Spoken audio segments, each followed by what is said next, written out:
নমস্কার ভিউয়ার্স, ইলোরাকে নিয়ে আমার তৈরি করা ভিডিওর এটি দ্বিতীয় পর্ব। এই পর্বটিতে আমি আপনাদেরকে ইলোরার 34টা গুহা এবং বিশেষ করে কৈলাস টেম্পলের উপরে কিছু ছোট ছোট ক্লিপস এবং ভিডিও সমেত মোটামুটি বর্ণনা করছি। আশা করি আপনারা শেষ পর্যন্ত ভিডিওটি সঙ্গে থাকবেন। ধন্যবাদ। এখান থেকে এন্ট্রি করলাম, এন্ট্রি করে এই হচ্ছে ভারতীয় জাতীয় পতাকা উত্তোলন করা আছে। আকাশে একটু মেঘই বলতে পারবো, মারাত্মকভাবে ছেয়ে রয়েছে, পাশটা ধুমায়িত। রাস্তাটা ঠিক এইভাবে ভেতরে গেছে, ডান দিকটা জঙ্গলের মতন না, জঙ্গলই। এখান থেকে এই ঢুকছি,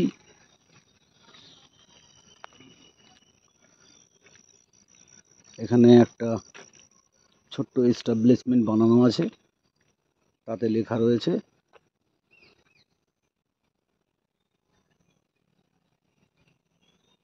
100 টাকা চার্জ নেবে যদি টোকেনটা ড্যামেজ হয়ে যায়। আমাকে যে টোকেনটা দিয়েছে সেই টোকেনটা ছবিটা আমি আপনাদেরকে দেখাই।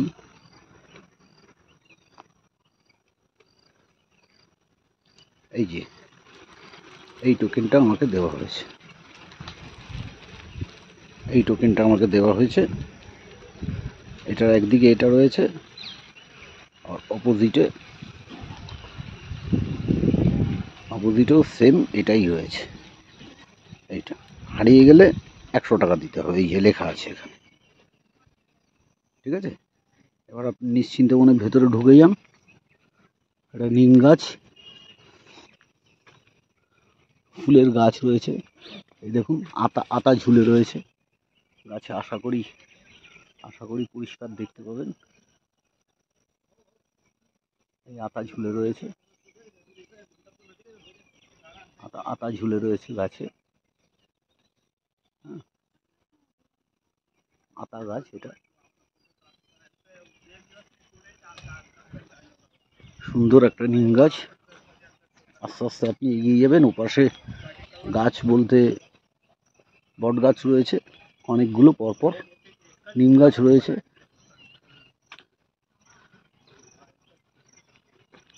এখানে ছোট ছোট সেট করা রয়েছে, হ্যাঁ, ভলেন্টিয়ারি পুলিশদের জন্য। বেসিক্যালি রোদ্দুর যখন থাকে বা যখন বর্ষাকাল হয় তখন তো একটা ফুলের বাগান করা রয়েছে। বর্ষাকাল যখন হয় তখন তো সাধারণ মানুষদের জন্য একটা সেট দরকার। যদিও আমি একটা জিনিস দেখলাম যে বাইরে ছাতা ভাড়া পাওয়া যাচ্ছে। বর্ষাকালে বা গরমকালে হয়তো এই ছাতাগুলো বাইরে ভাড়া পাওয়া যায়, কালো রঙের বড় ছাতা। কৈলাস মন্দির,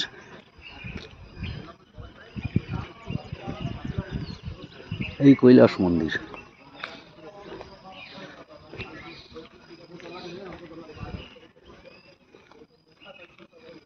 ওখানে একদল লোককে গাইড করছে। সাধারণ মানুষ তো কৈলাস সম্পর্কে বিশেষ কিছু জানেন না, শুধু জানেন ভারতের ইলোরা একটা বিখ্যাত কৈলাস মন্দির রয়েছে।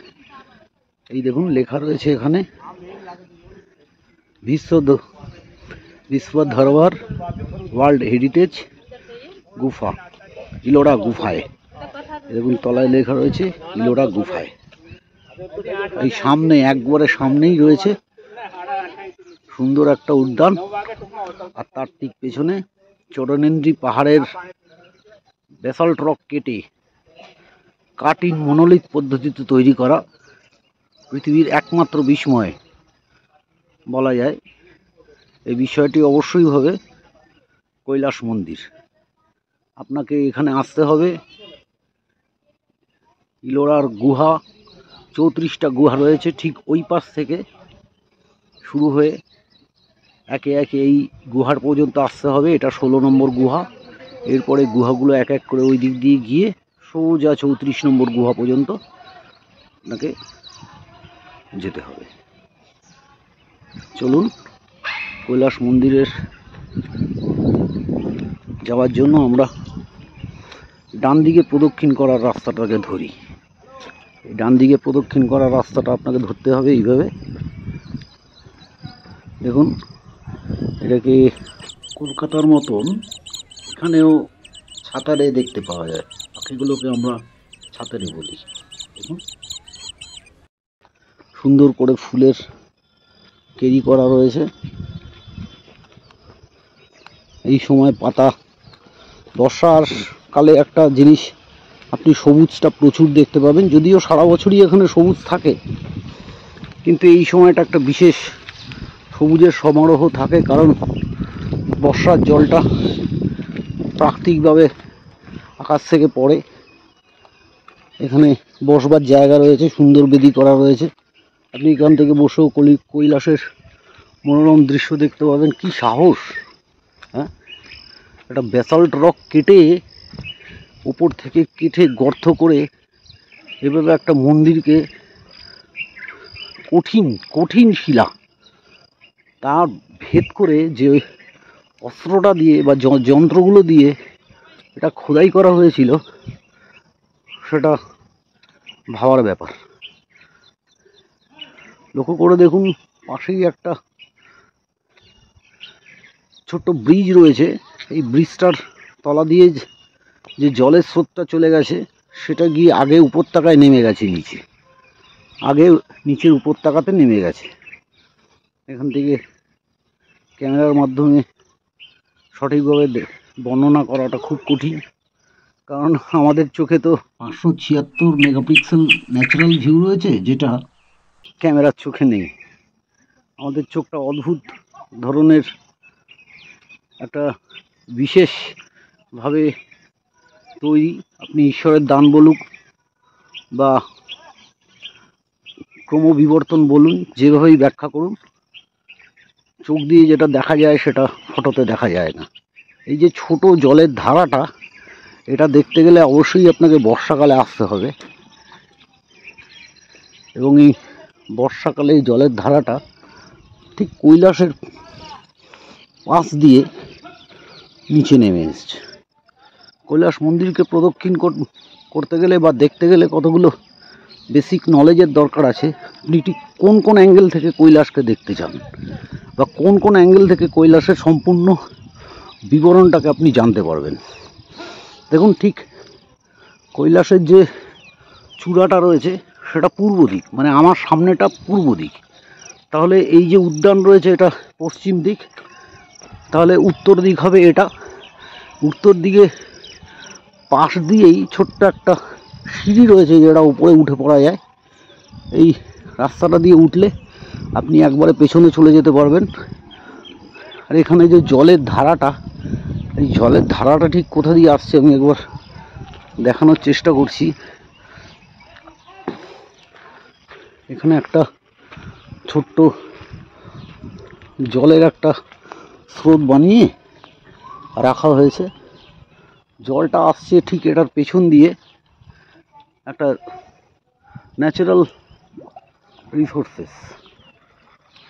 এখানে একটা জল দেখছি, এখানে জলটা পড়ছে, জলটা আসছে এই এই এই জায়গা দিয়ে।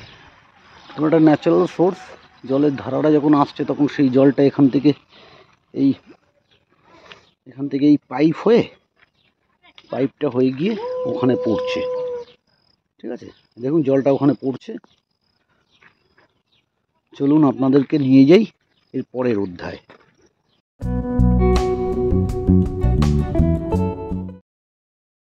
দেখুন, এখানে লেখা রয়েছে, ফলক দেওয়া রয়েছে, গুফা নম্বর 16, কেভ নম্বর 16B। এই 16Bটা হচ্ছে ঠিক এইখানে। অ্যাকচুয়ালি এই 16Bটা এই উপরে দেওয়া রয়েছে, ঠিক পাশেই রয়েছে হচ্ছে কৈলাস মন্দিরের। তার মানে কৈলাস মন্দিরের সাব গুহা বলে এটাকে দেখানো হয়েছে। ঠিক আছে, এর যে ওপরে যে ছোট ছোট গুহাগুলো দেখা যাচ্ছে, এই প্রত্যেকটা গুহাতেই যে ঢোকা যাবে এর কোনো মানে নেই। কোনো কোনো গুহার ভেতরে ঢোকা যাবে, কোনোটার ভেতরে হয়তো ঢোকা যাবে না, সেই সুযোগ বা সুবিধাও নেই। ওপাশের যে গুহাগুলো, এই ছেলেগুলো যার ওপরে দাঁড়িয়ে রয়েছে, যে চাতালটার ওপরে, ওটা গুহার ছাদটা, ওটার তলায় যে গুহাগুলো রয়েছে ওগুলো প্রাকৃতিকভাবে ব্যাসাল্ট রকের উপরেই খোদাই করে তৈরি করা হয়েছে। তো এখানে যে গুহাগুলো রয়েছে সেই গুহাগুলো আপনারা উপরের একবারে গুহাটায় মনে হয় কোনো রকমভাবে পৌঁছানো সম্ভব না। আর ঠিক পাশেই রয়েছে কৈলাস মন্দির। এই কৈলাস মন্দিরে ঢুকতে গেলে আপনাকে কৈলাস মন্দিরের উত্তর দিকের জায়গাটা থেকে আপনাকে ব্যাপারটা দেখতে হবে। প্রথমেই এখানে সুন্দর করে, আশা করি ভক্তদের আওয়াজ পাচ্ছেন, ভেতরে শিবলিঙ্গের সামনে দাঁড়িয়ে চিৎকার চেঁচামেচি করছে। এটাকে আমরা উপাসনা বলি, গান গাওয়া। তবে যে মন্ত্র পাঠ করা হয় সে মন্ত্র তো বেদের মন্ত্র নয়, বেদ তো পড়েই না অর্ধেক লোক। দেখুন এখানে শিবের মূর্তি বলে চালিয়ে দেওয়া হয়েছে, যেগুলো অ্যাকচুয়ালি এগুলো শিবের মূর্তি নয়। ঠিক আছে, প্রথমেই বলি, আপনাকে কৈলাসে আসতে গেলে আপনার পুরনো ধারণাটাকে ফেলে দিয়ে নতুন করে ইতিহাস পড়ে আসতে হবে। সেই ইতিহাস এখনো লেখা হয়নি, লেখা হবে। এখানে পরপর সমস্ত খোদাই করা রয়েছে, যে সমস্ত মূর্তিগুলো, এগুলো ঠিক কোন দশকে খোদাই করা সেটা বলা মুশকিল। দেখুন মূর্তিগুলোর পাশে একটা ফলক রেখা রয়েছে কাঠের, যেখানে লেখা রয়েছে 60, অর্থাৎ 16 নম্বর গুহা। ঠিক আছে, পাথরের একটা চাতালের ওপরেই আমরা দাঁড়িয়ে রয়েছি। এই চাতালটা পাথরেরই চাতাল, কিন্তু এর ওপরে যে পাথরগুলো বেছানো রয়েছে, এই পাথরগুলো পরবর্তীকালে একজন ইংরেজ পরিব্রাজক, যিনি এই দেশে এসেছিলেন, তার আবিষ্কার করা ইলোরা গুহার সামনে এই পাথরগুলো তখন ছিল না, এটা জঙ্গলের মধ্যেই ছিল। এটাকে উনি আইডেন্টিফাই করেছিলেন।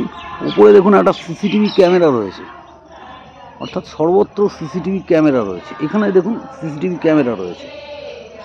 এখানে কোনো রকম ভুল পদক্ষেপ নিলে আপনার এই কাজের জন্য অপরাধযোগ্য শাস্তি বলে মনে করতে হবে। দেখুন আপনারা দেখতেই পাচ্ছেন, এই যে এইখানে গর্ত করা, কিছু নেই, কোনো মূর্তি নেই। অর্থাৎ যে মূর্তিটা ছিল সেটা কালের গর্ভে হারিয়ে গেছে। ঔরঙ্গজেবের সৈন্যরা এসে সেগুলোকে টুকরো টুকরো করে ভেঙেছে। হ্যাঁ, ঔরঙ্গজেবের সৈন্যরা, ঠিক শুনেছেন আপনি। এই ইতিহাস আমরা পড়ি, এই ইতিহাস পড়ি যে ঔরঙ্গজেব, বাবর, হুমায়ুন, আকবর, এদের ইতিহাস পড়ি, যারা আমাদের ঐতিহ্যকে ধ্বংস করেছে।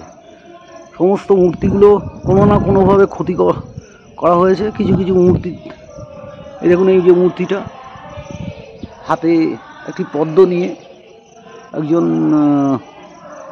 পুরুষ দাঁড়িয়ে আছে, হাতে ওটা পদ্ম না কি সেটা বোঝা মুশকিল। হয়তো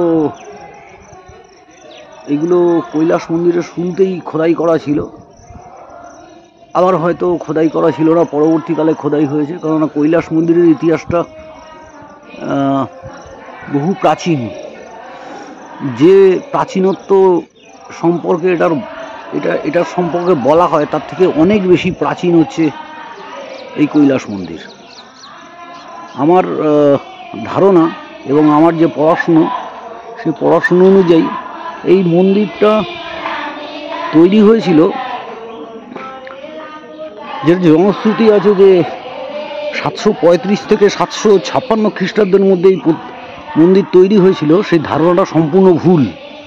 এরও 500 বছর আগে, 100 খ্রিস্টাব্দ থেকে 300 খ্রিস্টাব্দের মধ্যে এই মন্দির তৈরি করা হয়। দেখুন আপনারা নিশ্চয়ই এটা দেখতেই পাচ্ছেন। আমার ক্যামেরাটা একটু জুম করা আছে, যেটা আমার হাতে লেগে হয়ে গেছে। যাই হোক, এনিওয়ে, ওই জন্য মূর্তিগুলো খুব সামনে থেকে দেখাচ্ছে। এই যে মূর্তিগুলো রয়েছে এই মূর্তিগুলোর বিভিন্নভাবে ধ্বংস করা হয়। এইখানে দেখুন এই গেটের দিয়ে এখন লোক প্রবেশ করছে। এখানে অনেকগুলো মূর্তি তৈরি করা ছিল, বয়ে যাচ্ছে, সেগুলোকে ভেঙে ফেলা হয়েছে।